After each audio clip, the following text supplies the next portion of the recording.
อนบนอบน้อมก้มกราบวันพาทั้งภิกษุสามเณรทุกอ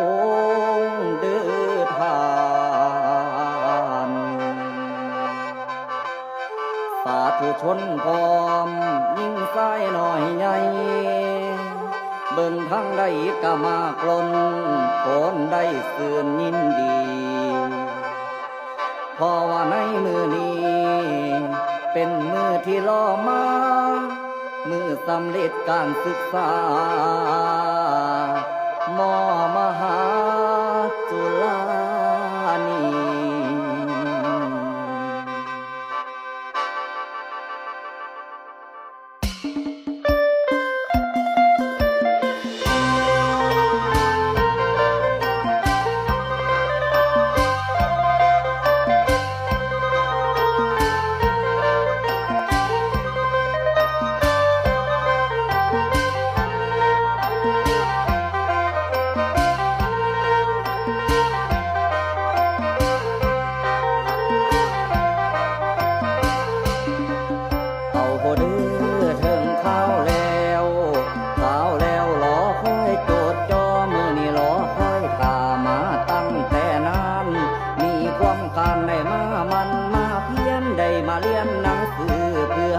ความหู